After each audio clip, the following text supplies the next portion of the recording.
Ciao a tutti ragazzi, benvenuti in questo nuovo video. Io ho comprato un variatore Polini per il Runner due tempi FXR 180 due tempi, va bene anche per il 125, codice 241.608. Ho preso il Polini perché mi ricordavo dell'elaborazione negli anni 90 dei cinquantini scooter che il Malossi prendeva giù con la boccola del variatore e allora ho detto compro il Polini anche per il Runner. Poi questo è più sofisticato al grasso, a tutto il resto. Adesso io l'ho già aperto, ho dato un'occhiata alle istruzioni perché qualche runner l'avevo fatto, elaborato anni fa, ma non mi ricordavo a memoria la faccenda.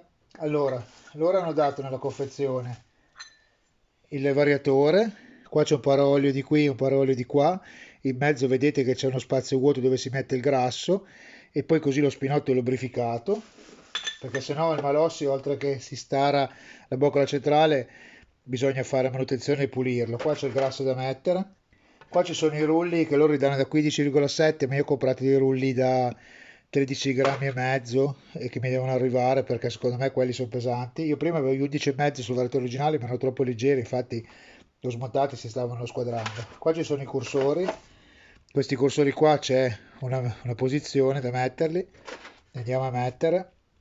L'importante è quando praticamente si montano i cursori, bisogna vedere che questo vada su e giù così da solo, perché se fa fatica ad andare che sono stretti conviene limarli un po' perché sennò loro facendo attrito si possono spaccare come quando sono usati, perché sulla trazione questi qui a volte si spaccano.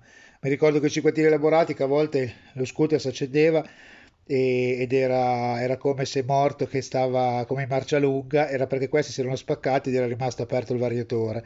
Allora gli dicevo, sono i cursori andati, poi erano spaccati qua, si spaccavano, li cambiavi con motori elaborati. Poi qui c'è un distanziale, la particolarità di questo variatore è che quello originale qua è la dentatura che va a fare traino sull'albero motore, invece qua la dentatura non c'è, sono proprio nati così. Questo distanziale qua praticamente l'hanno messo da mettere qua, però ho visto le istruzioni che c'è questo distanziale in più che nel 180, se ho capito bene, va messo questo distanziale contro l'albero, contro l'ingranaggio della pompa dell'acqua del miscelatore. Va messo questo, poi si mette questo col variatore con lo spinotto, poi si mette il suo ventolino, la cinghia, il suo ventolino originale con la sua rondella. Tra parentesi qua, loro danno questa molla qua va messa praticamente all'interno, va messa praticamente all'interno qui, fanno vedere le istruzioni che va messa all'interno qua della gola, così. Poi dopo si mette il grasso in questa camera, poi c'è questo tampone qua per fare in modo che va a fare centraggio sulla molla, vedete? Questo tampone qua così, dietro si spinge con lo spinotto dopo aver messo il grasso, adesso io faccio un esempio, così si spinge con lo spinotto e questo qui è un tampone che poi una volta uscito, adesso io l'ho fatto così, non l'ho fatto andare allo spinotto perché devo ancora mettere il grasso, una volta uscito questo tampone si mette da parte, che è un tampone in plastica solo per il montaggio. E boh, adesso io metterò poi il grasso qua, adesso volevo montarlo, ma così ho detto provo il runner perché avevo già montato le frizioni, le molle bianche, quelle per la partenza più dure della Malossi, nel gruppo frizione e avevo fatto una foto su Facebook, avevo messo, perché lui originale ha quella morta e poi riprende, allora ho detto metto le molle più dure, spero che non pattini troppo, la frizione originale ci sono bianche, rosse, gialle, bianche, gialle e rosse come ordine di durezza. Io ho messo le bianche che sono quelle che attaccano i Torre 3000 giri.